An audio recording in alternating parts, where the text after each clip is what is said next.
बिस्मिल्लाहिर्रहमानिर्रहीम। Matric class biology हयातियात में आज हम चैप्टर नंबर 7 शुरू करने वाले हैं। चैप्टर नंबर 7 के मेजर कॉन्सेप्ट्स जो हैं, ये असल में ये जो चैप्टर है ये इंसान के बारे में है, उसके एनवायरनमेंट के बारे में, आदमी और उसका माहौल। ठीक है, इसमें जो मेजर कॉन्सेप्ट्स हैं हमारे पास वो है इकोसिस्टम। इकोसिस्टम क्या है, levels of organisation, ecological organisation, ठीक है, और उसके कंपोनेंट्स, इकोलॉजिकल तंजीम, मदारिज और इसके हिस्से। ठीक है, इसके बाद हम मादा और तवानाई को देखेंगे, flow of material and energy in the ecosystem, biogeochemical cycles, carbon cycle, nitrogen cycles, ये आगे आएगा, interaction in the ecosystem, competition, predation, symbiosis. ठीक है, अच्छा, ecosystem balance and human impact, ठीक है, on the organisation, urbanisation, industrialisation, deforestation, pollution और इसके कॉन्सिक्वेंसेस और इसका कंट्रोल, कंजर्वेशन ऑफ नेचर। ये तो यही तमाम चीज़ें यहाँ उर्दू में आ रही हैं आपके सामने। ठीक है, तो ये इंशाल्लाह हम इस पर जो है वो तफसील से बात करेंगे। इंट्रोडक्शन की तरफ आ जाते हैं, तारुफ की तरफ। तारुफ में जो बताया गया है वो ये बताया है कि कोई भी लिविंग ऑर्गेनिज्म, कोई भी ज़िंदा रहने वाला कहना चाहिए जानदार जो है वो अकेला इस माहौल में, इस दुनिया में रह नहीं सकता, वो ज़िंदा रह नहीं सकता। उसको किसी न किसी तरह इंटरेक्शन अपने माहौल से, अपने एनवायरनमेंट से चाहिए होती है।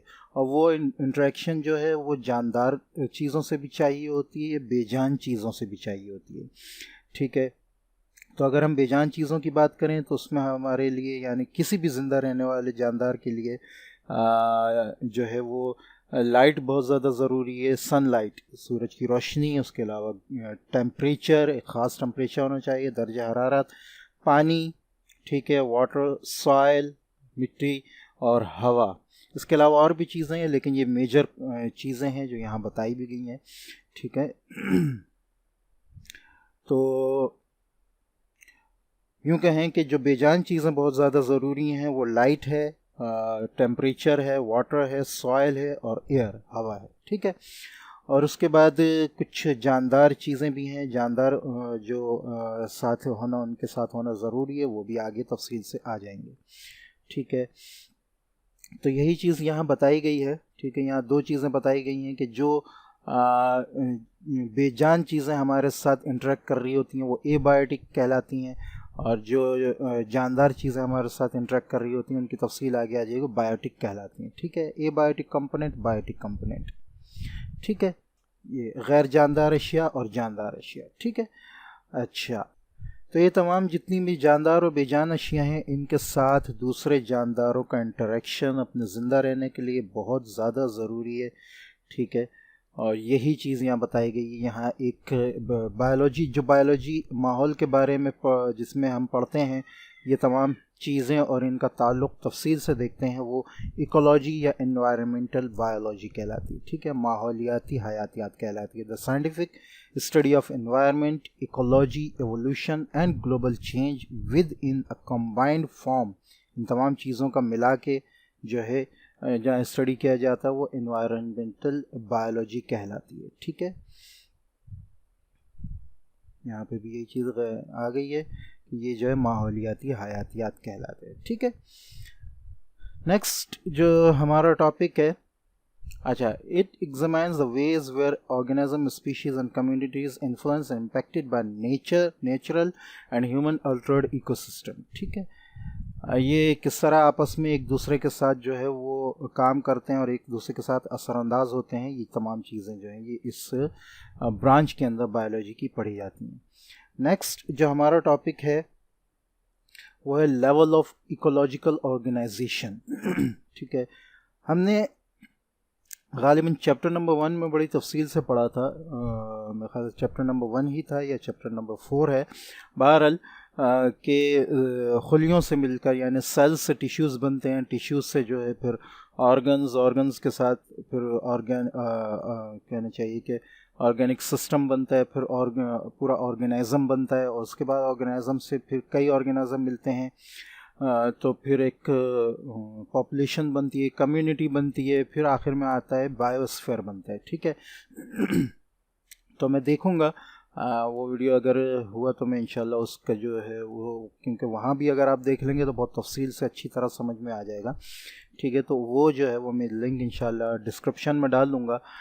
यहाँ जो जो चीज़ बताई जा रही है वो ये बताया जा रहा है कि अर्थ जो है, जो ज़मीन है, उसके गिर्द पूरा एक माहौल है। अगर हम ज़मीन की बात करें, जैसे ये ज़मीन का हिस्सा है, तो इसके ऊपर आसमान की तरफ कुछ एक कहना चाहिए एरिया है, और इसी तरह ज़मीन के ऊपर के साथ साथ नीचे की तरफ कुछ एरिया ऐसा है जहाँ ज़िंदगी मौजूद है। ठीक है, यूँ कहें कि ये ज़मीन है, ज़मीन की सतह है, इससे ऊपर आसमान की तरफ थोड़ा, और कुछ नीचे ज़मीन की तरफ जो एरिया है, ये एक यूँ कहें कि एक लिफाफा है जिसमें कि ज़िंदगी मौजूद है, जहाँ पर हमें हवा, पानी, ठीक है, और उसके अलावा जो है मज़ीद चीज़ें जो ज़िंदगी के लिए हैं वो मिलती हैं। तो ये एरिया जहाँ ज़िंदगी मौजूद है, ये जो है ये बायोस्फीयर कहलाता है। ठीक है,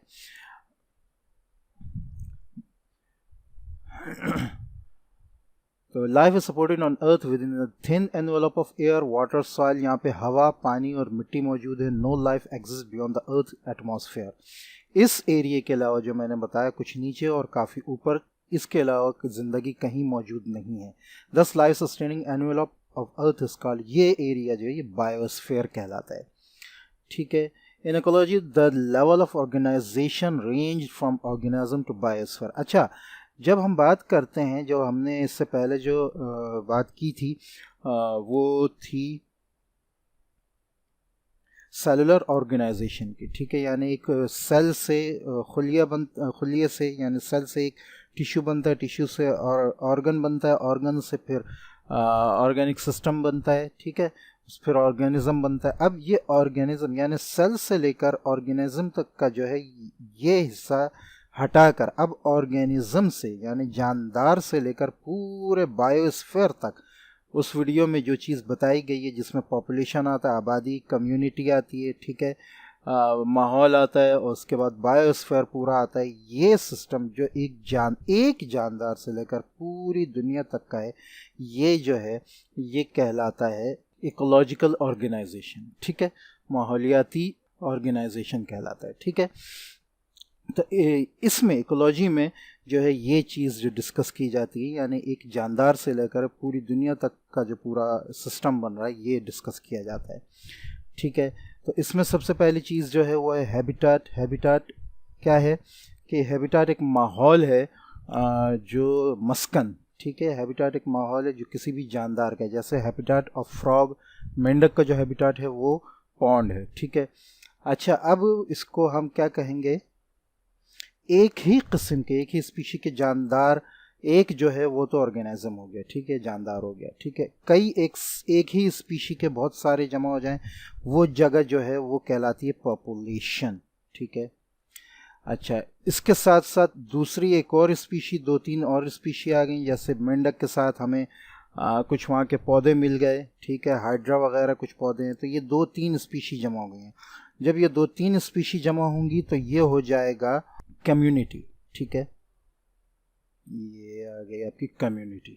ठीक है, अब क्या हुआ है, अब ये मेंढक एक स्पीशी मौजूद है। ठीक है, इसके साथ हाइड्रा, कुछ पौधे वगैरह, कुछ मछलियाँ वगैरह, ये सब जानदार हैं। अब इसके साथ जो बेजान चीज़ें जैसे सॉइल है, मिट्टी है, वाटर है, पानी, ठीक है, ये तमाम चीज़ें, जब ये तीनों चीज़ें मिल जाती हैं तो ये कहलाता है इकोसिस्टम। ठीक है, तो इकोसिस्टम में एनर्जी जो है, एनर्जी का जो असल मंबा है वो सनलाइट है, सूरज की रोशनी। वहाँ से एनर्जी आती है, मुख्तलिफ फॉर्म में जानदारों के अंदर ट्रांसफ़र होती रहती है। तो ड्यूरिंग दिस इंटरेक्शन जब ये सारी चीज़ें मिलती हैं, एनर्जी इज़ आल्सो ट्रांसफर्ड। मुख्तलिफ एनर्जी जो है एक जानदार से दूसरे जानदार में ट्रांसफ़र होती रहती है। ठीक है, ये हम इसको बाद में देखते हैं कि एनर्जी ट्रांसफ़र होती है, कैसे होती है, कितनी होती है। लेकिन ये अब ये तीनों जो हैं, एक मुख्तलिफ स्पीशियाँ, पहले एक स्पीशी थी मेंढक की, उसके साथ पौधों वगैरह हो गई, मछली वगैरह हो गई, फिर तमाम बेजान चीज़ें मिल गई। तो ये सब तीनों चीज़ें मिलकर जो हैं ये बनाती हैं इकोसिस्टम। ठीक है, मैं फिर कह रहा हूँ कि ये यहाँ भी मैंने तफसील से बताया है। वीडियो का लिंक मैं इंशाल्लाह डिस्क्रिप्शन में डाल दूँगा। उस वीडियो को आप देखेंगे तो आपको बहुत तफसील से जो है वो चीज़ समझ में आ जाएगी। ठीक है, अच्छा, यहाँ बताया कि टर्म इकोसिस्टम जो सबसे पहले टेंसली के ने जो है वो प्रपोज किया था 1935 में। इको का मतलब था कि एक एनवायरनमेंट है, system implies an interacting area जिसमें ये तमाम चीज़ें एक दूसरे के साथ इंटरेक्ट करते हैं, ठीक है। अब the largest possible major community comprised of all living organism, ये तो इकोसिस्टम बन गया था ना। अब कोई भी लार्जेस्ट यानी सब चीज़ों को समझिए, यूँ समझिए कि सब चीज़ों को मिला के जितने भी इकोसिस्टम में जो चीज़ बनती है दुनिया के अंदर वो है बायोस्फीयर, जहाँ ज़िंदगी मौजूद है, ठीक है। फिर इसके हम मज़ीद टुकड़े भी कर सकते हैं जिनको हम बायोम कहते हैं, ठीक है। अब आ जाते हैं हम कंपोनेंट्स ऑफ इकोसिस्टम की तरफ, ठीक है। कंपोनेंट्स ऑफ इकोसिस्टम, और यहाँ जो है जानदार जुज़ और गैर जानदार जुज़, बायोटिक कंपोनेंट और एबायोटिक कंपोनेंट, ठीक है। ये दोनों नाम आ गए हैं, ठीक है। माहौल के अंदर या इकोसिस्टम के अंदर जो चीज़ जिंदा नहीं है वो है एबायोटिक कंपोनेंट, ठीक है। कौन कौन से हैं वो एबायोटिक कंपोनेंट नीचे आ जाएंगे, और जो जिंदा हैं वो हैं बायोटिक कंपोनेंट, ठीक है। जो जिंदा हैं वो भी नीचे आ जाएंगे, ठीक है। तो यहाँ हम एबायोटिक कंपोनेंट की बात करें तो एबायोटिक कंपोनेंट वो चीज़ें हैं जो बहुत ज़्यादा ज़रूरी हैं जिंदा जानदारों के लिए, ठीक है, उनकी ज़िंदगी के लिए। उनमें हवा आ जाती है, विंड, पानी आ जाता है, वाटर, सनलाइट, सूरज सबसे मेन जो है एनर्जी का मंबा है। अच्छा, एटमॉस्फेयर, इर्द गिर्द का माहौल। एटमॉस्फेयर से मुराद हर चीज़, हर जानदार जो है वो हर माहौल में नहीं रह सकता, तो उसके मुनासबत से जो माहौल है वो उसको चाहिए होता है, ठीक है। सॉइल और टेम्परेचर, दर्जा हरारत, ये तमाम चीज़ें जो है नीचे तफसील से आ जाएंगी। तो ये सारे एबायोटिक कंपोनेंट है किसी भी इन्वायरमेंट के, किसी भी उसके क्या कहते हैं इकोसिस्टम के, ठीक है। अब इनकी एक एक करके तफसील आ रही है। सबसे पहले लाइट है। लाइट जो है मेजर सोर्स है, सबसे बड़ा सोर्स है जो एनर्जी प्रोड्यूस करता है, ठीक है। प्लांट्स जो हैं वो इसकी एनर्जी को यूटिलाइज करते हैं, केमिकल फॉर्म में कन्वर्ट करते हैं, ठीक है, और मुख्तलिफ फूड की चीज़ें बनाते हैं, खाने पीने की चीज़ें बनाते हैं जो दूसरे खुद उनके और दूसरे लिविंग ऑर्गेनिज्म के काम आती हैं, ठीक है। इसके अलावा लाइट के दूसरे काम भी हैं। लाइट को जैसे कि फोटोसिंथेसिस के ज़रिए खाना बनाया जाता है, उसके ज़रिए पौधे बनाते हैं अपने लिए और दूसरों के लिए। इसके अलावा लाइट जो है वो टेम्परेचर, दर्जा हरारत को भी मेंटेन रखने के काम आती है, ठीक है। दूसरा जो गैर जानदार अंसर है या एबायोटिक कंपोनेंट है वो है टेम्परेचर, ठीक है। टेम्परेचर, ख़ास टेम्परेचर का होना बहुत ज़्यादा ज़रूरी है ज़िंदगी के लिए। जैसे जानदार है उसको जैसा टेम्परेचर चाहिए वैसा टेम्परेचर होना उसके लिए बहुत ज़्यादा ज़रूरी है। अच्छा, यहाँ दो चीज़ें और आई हैं, द फ्लोरा एंड फौना, ठीक है। फ्लोरा जो है वो इंग्लिश में प्लांट्स को कहते हैं। जब बात फ्लोरा की हो रही है तो उससे मुराद पौधे होते हैं, और फौना की बात हो रही हो तो उससे मुराद आपके जानवर होते हैं, ठीक है, एनिमल्स होते हैं, ठीक है।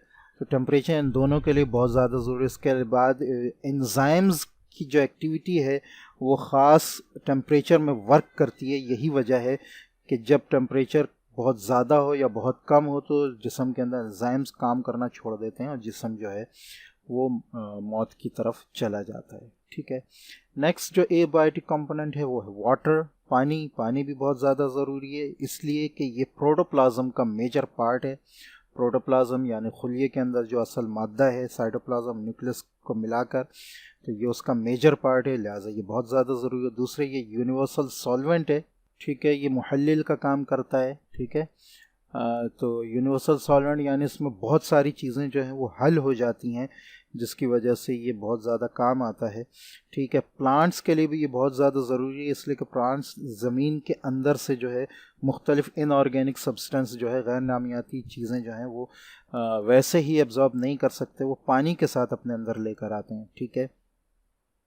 इसके अलावा वेजिटेशन जो है ऑन अर्थ, ठीक है, वो भी इसी पर डिपेंड करती है ना, यानी चाहे पौधों का उगना भी जो है वो पानी पर बहुत ज़्यादा डिपेंड करता है। नेक्स्ट जो एबायोटिक कंपोनेंट है वो है मिट्टी। मिट्टी जो है वो बहुत ज़्यादा ज़रूरी है इसलिए कि पौधों का उगना इसमें जो है वो इसी के ज़रिए है। इसके अलावा दूसरे कहना चाहिए माइक्रो ऑर्गेनिज़म्स जो कहना चाहिए किसी भी मुर्दार को जो है तोड़ फोड़ कर वापस ज़मीन के अंदर लेकर जाते हैं, वो भी मिट्टी के अंदर ही होते हैं। इसलिए अगर कोई जानदार ज़मीन पर मरे तो मिट्टी का होना बहुत ज़्यादा ज़रूरी है, क्योंकि इसी के अंदर ये डीकम्पोज़र कहलाते हैं। ठीक है, तो ये इसी के अंदर होते हैं और ये ही तोड़ने का काम करते हैं और उसको वापस जो है रिसाइकल करके ज़मीन के अंदर लेकर जाने का काम करते हैं। हवा भी बहुत ज़्यादा ज़रूरी है इसके अंदर, इसलिए कि इसके अंदर बहुत सारी गैसेस मौजूद हैं, जिनमें मेजर जो है वो नाइट्रोजन है 78%, ऑक्सीजन है 21%, कार्बन डाइऑक्साइड है, इसके अलावा और बहुत सारी गैसेस हैं। पानी भी जो है वो बुखारात की शक्ल में इसके अंदर मौजूद है। तो ये तमाम चीज़ें जो हैं वो ज़िंदगी के लिए बहुत ज़्यादा ज़रूरी हैं। इसके अलावा पानी का होना और ना होना भी हवा में बहुत ज़्यादा अहमियत रखता है, इसलिए कि इसी के होने या न होने की वजह से जो है इवोपोरेशन, बुखारात का उठना और ट्रांसपायरेशन जो है, ये दोनों चीज़ें इसी पर मबनी हैं। पानी जितना ज़्यादा हवा के अंदर मौजूद होगा, एवोपोरेशन उतना कम होगी, ट्रांसपायरेशन उतना कम होगी। जितना कम होगा उतना एवोपोरेशन ज़्यादा होगी। तो ये ज़रूरत के लिहाज से दोनों चीज़ें होती हैं, माहौल के लिहाज से होती हैं। तो ये हवा का होना भी ज़िंदगी के लिए बहुत ज़्यादा ज़रूरी है। नेक्स्ट जो हमारा कंपोनेंट है वो है biotic component of in an ecosystem. ठीक है, अभी हमने गैर जानदार के बारे में बात किया, अब हम जानदार के बारे में बात कर लेते हैं। जानदार जो कंपोनेंट हैं इकोसिस्टम के वो हैं प्रोड्यूसर्स, कंज्यूमर्स। ठीक है, कंज्यूमर्स की फिर दो किस्में हैं, तीन किस्में, प्राइमरी कंज्यूमर्स, सेकेंडरी कंज्यूमर्स और टर्टियरी कंज्यूमर्स।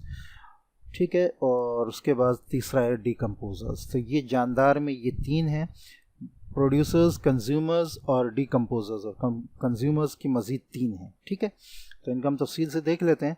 प्रोड्यूसर्स वो हैं जो डायरेक्ट जो है सूरज से आने वाली जो रोशनी है, उसकी जो एनर्जी है, उसको ट्रैप करके खाना बनाते हैं अपने लिए और दूसरे जानदारों के लिए। ठीक है, तो ये जो है ये प्राइमरी सोर्स है एनर्जी का। ये डायरेक्ट ये जो है सूरज की जो एनर्जी है उसको लेकर खाना बनाते हैं। इनमें जो है फोटोसाइंथेटिक वो बैक्टीरिया जिनके अंदर फोटोसाइंथेसिस होता है, ज़ियाई तालीफ होती है, वो आ जाते हैं, एल्गी आ जाते हैं और पौधे आ जाते हैं। ठीक है, कंज्यूमर्स वो हैं जो प्रोड्यूसर्स को और प्रोड्यूसर्स से बनने वाली चीज़ों को जो है वो कंज्यूम करते हैं। ठीक है, अच्छा इनको ज़रा उर्दू में भी देख लें कि ये नाम क्या है इनका।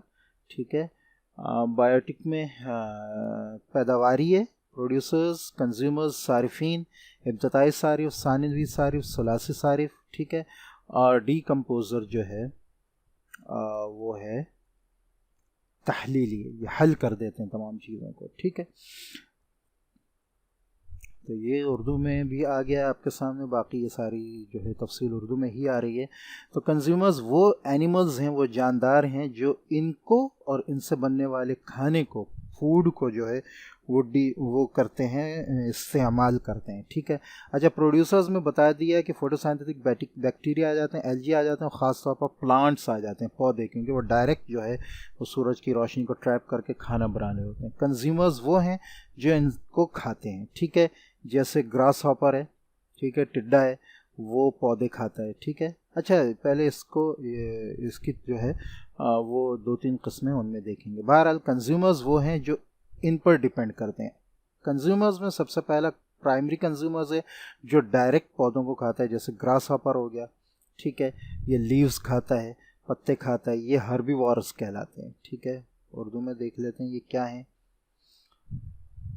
जी, सब्जी खोर कहलाते हैं। ठीक है, अच्छा दूसरे जो हैं वो सेकेंडरी कंज्यूमर्स हैं जो प्राइमरी कंज्यूमर्स को खाते हैं। टिड्डा जो है वो पौधों को खाता है और इसके बाद चिड़िया जो है वो टिड्डे को खाती है। तो ये सेकेंडरी कंज्यूमर है। ठीक है, इनको कार्निवोरस भी कहते हैं। ठीक है, और टर्टियरी कंज्यूमर जो फिर सेकेंडरी कंज्यूमर को खाता है। ठीक है, सानवी सारिफ को खाता है वो। तो जैसे टिड्डे को खाया चिड़िया ने और चिड़िया को खाएगा औकाब या चील खाएगी। ठीक है, तो ये टर्टियरी कंज्यूमर है। ठीक है, ये आगे ये पूरा यहाँ पे चार्ट भी बना हुआ है। पत्ते को खाया ग्रास हॉपर ने, प्राइमरी कंज्यूमर है, इसको खाया चिड़िया ने, सेकेंडरी कंज्यूमर है, इसको खाया ईगल ने, ये टर्टियरी कंज्यूमर है। आसान है, ज़्यादा मुश्किल नहीं है, समझने की बात है। ठीक है, अच्छा, डीकम्पोज़र वो माइक्रो ऑर्गेनिज्म है, वो छोटे और जानदार हैं, नज़र ना आने वाले जानदार हैं, जो which break down complex food molecules of dead organisms called decomposer। जो जानदार मर जाते हैं, असल में उनका मसला ये होता है, जो जानदार मर जाते हैं उनको जो है उनके अंदर जो है वो कॉम्प्लेक्स फूड मॉलिक्यूल्स ख़ासतौर पर प्रोटीन्स मौजूद होते हैं, और पौधे जो है वो उनको उन प्रोटीन्स के ज़रिए जो है दोबारा जो है वो खाना बनाना होता है। तो लेकिन वो उस प्रोटीन्स को, ठीक है, उस प्रोटीन को जो है वो डायरेक्ट खाने के लिए इस्तेमाल नहीं कर सकते। तो प्रोटीन को ये डीकम्पोज़र जो है, तहलीली जो प्रोटीन को तोड़कर अमाइनो एसिड में कन्वर्ट करते हैं, फिर अमाइनो एसिड से इनको नाइट्राइट्स और नाइट्रेट्स और नाइट्राइड में कन्वर्ट करते हैं। ये जो नाइट्रोजन के छोटे मॉलिक्यूल हैं, या नाइट्रेट, नाइट्राइट और नाइट्राइड, ठीक है, इनके ज़रिए पौधे दोबारा जो है खाने की चीज़ें बनाकर और दोबारा उस चीज़ को जो है वो खाना, अपना खाना और दोबारा जानदारों का खाना जो है वो बनाते हैं। तो ये इस तरह पूरा एक सिस्टम चलता रहता है, ठीक है। ठीक है, अब अगर आप यूँ बात करें कि ये पत्ते को खाया इसने कैटरपिलर ने या टिड्डे ने, टिड्डे को जो है ये इसने खाया, कैटरपिलर को इसने मेंढक ने खाया, मेंढक को सांप ने, सांप को उल्लू ने खाया। अब जब ये उल्लू मरेगा तो इसको डीकम्पोज़र जो है, तहलीली जो है, तोड़कर दोबारा इसको ज़मीन के अंदर ले जाएंगे और फिर इसको पौधों के ज़रिए जो है वो दोबारा खाना बनाने के काबिल बना देंगे। इस तरह किसी चीज़ की ज़ाती माहौल के अंदर किसी चीज़ की कमी जो है वो नहीं होती है, ठीक है। तो ये शुरू का हिस्सा था चैप्टर नंबर 7 का। इंशाल्लाह नेक्स्ट क्लास में हम एनर्जी फ़्लो को देखेंगे और इसके प्रोसेस को तफसील से पढ़ेंगे।